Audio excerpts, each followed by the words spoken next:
every day you know it gets dusty. And every day you don't start with the victories. You don't go, oh, this is nice. Look at my I love me wall. Let me clean up this, a little dusty. Nope. I go right for the things that are gonna keep me buried. And I go right there first, because if I don't clean those out first, the day doesn't start. So what he's saying to me is truth. And like I told you many times today, I can never figure out how to explain this to people, because I'm not neuro nothing.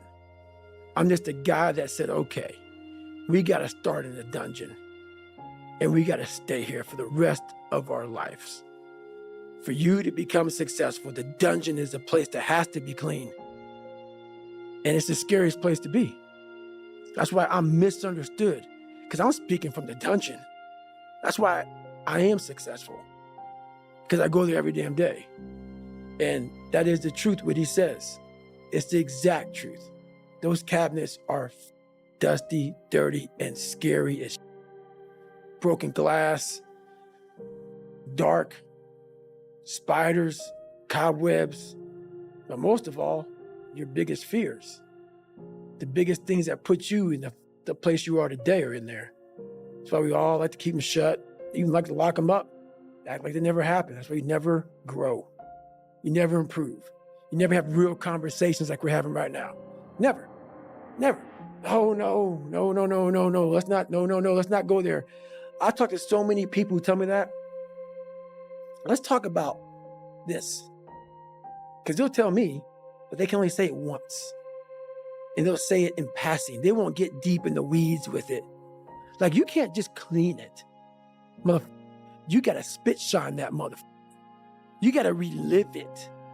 Every fucking detail of it. You can't just be like, oh yeah, my dad beat me. And it is what it is. Hey, it is what it is, motherfucker. It's killing you. It's taking over your whole fucking life. But that's the conversation. Yeah, my dad beat me. I'm fine now, though. I'm good. Okay. All right. No, you ain't. You ain't fine. You ain't fine. This is real talk. People don't have that. So your boy's right. 100% right. Scary as shit. It's scary as shit. But it makes you who you're supposed to be. And that's the test. We forget. We think we're supposed to breathe air and have kids and pay the bills and shit. Everyone, what's this life about? That makes no sense. You're being tested, my friend. Tests come when you have not studied. Tests come when you think that you're in a great place. That's the test. The test is every day of your life. And most of us fail because we don't know why we're here, because we don't go inward to say, oh, you gave me a lot of shit to fix, man. And this test sucks. But then you start. Going forward, it became very important for me to rehash my life, because when you examine your experiences with a fine-tooth comb and see where your issues come from, you can find strength in enduring pain and abuse. By accepting David Goggins as part of me, I was free to use where I came from as fuel. I realized that each episode of child abuse that could have killed me made me tough as hell and as sharp as a samurai's blade. It took several years for me to figure out who the devil was. And the devil was my father. The devil was my father, but what I didn't put and never finished was the devil really was me. So what happened was I put all this blame, and trust me, my father and a lot of people had to do with my upbringing on how it was. But like I put in that book, no one's gonna come back and say, hey man, I apologize. Maybe someone does. Very few people will. So at the end of the day, when all things are said and done with, while my dad was the devil, and I believed that for a long time, I had to confront him. And when I confronted the devil, so what I thought was the devil, I realized that I was the true devil. I was the one holding me back. I was the one looking for the scapegoat. And I was the one looking for all these ways to say, it's okay, David. You're a loser. You're a born loser, so it's okay. And I was hoping my dad was going to give me that confirmation. And he was a loser himself, but at the end of the day, when I left there, I realized, well, man, this is on me. My dad's f***ed up, my mom's f***ed up, the people around me are f***ed up. They're not going to save you. You got to save yourself, my friend.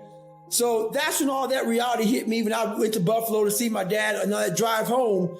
I was like, man, this rest of your life is going to suck. It is going to suck, not because you're going to be a loser, but because you're going to finally start to win. And winning is not easy, my friend. I'd learned how to hold myself accountable, and I knew I could take a man's soul in the heat of battle. I had overcome many obstacles and realized that each of those experiences had calloused my mind so thick I could take on any challenge. All of that had made me feel like I dealt with my past demons, but I hadn't. I'd been ignoring them. My memories of abuse at the hands of my father, of all those people who called me, didn't vaporize after a few victories. Those moments were anchored deep in my subconscious, and as a result, my foundation was cracked. In a human being, your character is your foundation, and when you build a bunch of successes and pile up even more failures on a fucked up foundation, the structure that is the self won't be sound.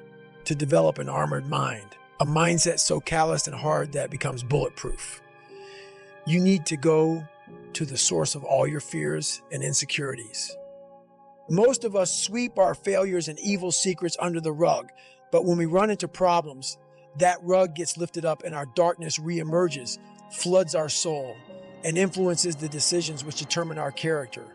My fears were never just about the water, and my anxieties toward class 235 weren't about the pain of first phase.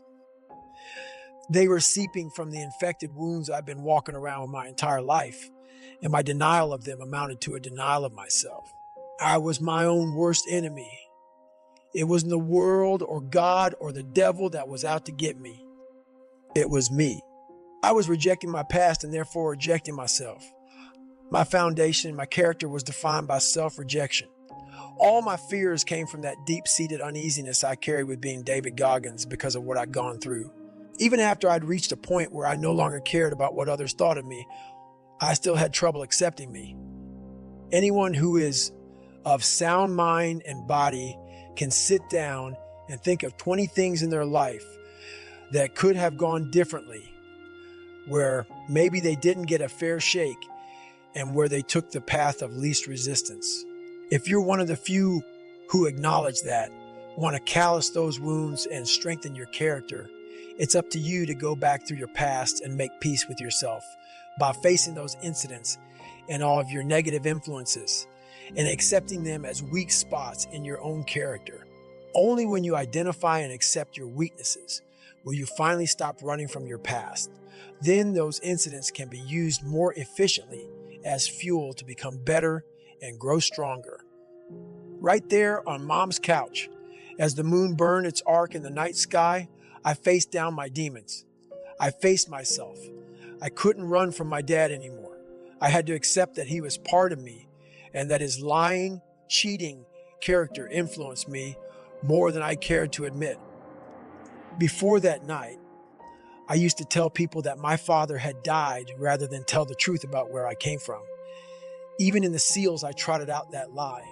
I knew why. When you get beat up, you don't want to acknowledge getting your ass kicked. It doesn't make you feel very manly. So the easiest thing to do is forget about it and move on. Pretend it never happened. Not anymore. I remember it as a kid, no matter how f***ed up our life was. My mother always figured out a way to stock our damn cookie jar. She'd buy wafers and Oreos, Pepperidge Farm Milanos and chips. And whenever she showed up with a new batch of cookies, she dumped them into one jar. With her permission, we'd get to pick one or two out at a time. It was like a mini treasure hunt. I remember the joy of dropping my fist into that jar, wondering what I'd find. And before I crammed the cookie in my mouth, I always took the time to admire it first, especially when we were broke in Brazil. I'd turn it around in my hand and say my own little prayer of thanks. The feeling of being that kid, locked in a moment of gratitude for a simple gift like a cookie, came back to me. I felt it viscerally, and I used that concept to stuff a new kind of cookie jar. Inside it were all my past victories. Like the time when I had to study 3 times as hard as anybody else during my senior year in high school just to graduate.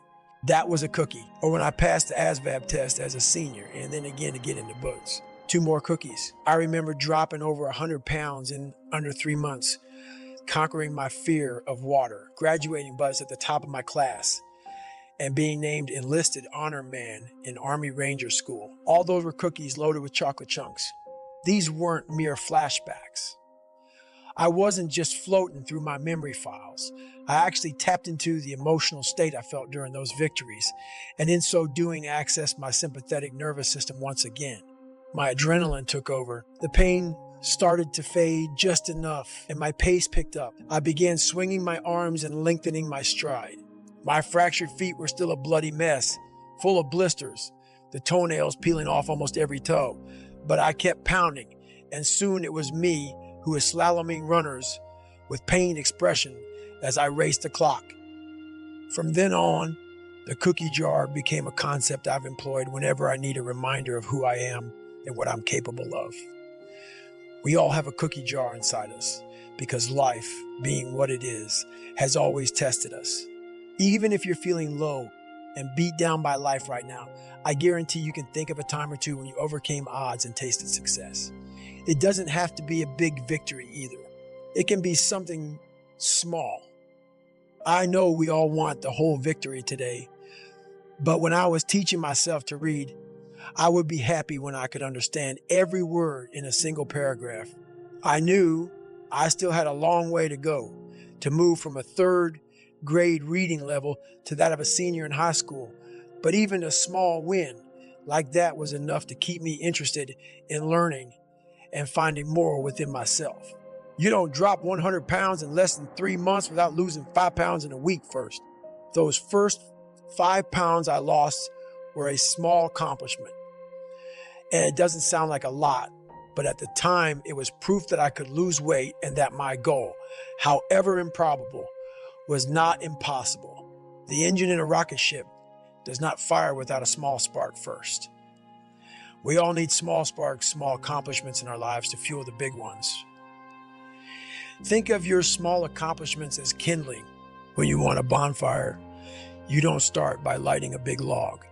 You collect some witch's hair, a small pile of hay, or some dry dead grass. You light that, and then add small sticks and bigger sticks before you feed your tree stump into the blaze.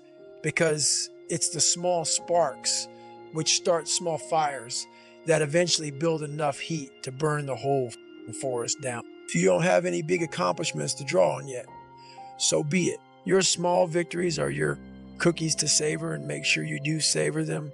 Yeah, I was hard on myself when I looked in the accountability mirror, but I also praised myself whenever I could claim a small victory, because we all need that, and very few of us take the time to celebrate our successes.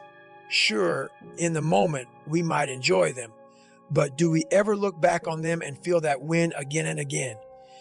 Maybe that sounds narcissistic to you, but I'm not talking about droning on and bullshitting about the glory days here. I'm not suggesting you crawl up your own ass and bore your friends with all your stories about what a badass you used to be. Nobody wants to hear that shit. I'm talking about utilizing past successes to fuel you to new and bigger ones. Because in the heat of battle, when shit gets real, we need to draw inspiration to push through our own exhaustion, depression, pain, and misery. We need to spark a bunch of small fires to become the motherfucking inferno. But digging into the cookie jar when things are going south takes focus and determination, because at first the brain doesn't want to go there. It wants to remind you that you're suffering and that your goal is impossible. It wants to stop you so it can stop the pain. That night in San Diego was the most difficult night of my life, physically. I'd never felt so broken, and there were no souls to take. I wasn't competing for a trophy. There was no one standing in my way. All I had to draw on to keep myself going was me.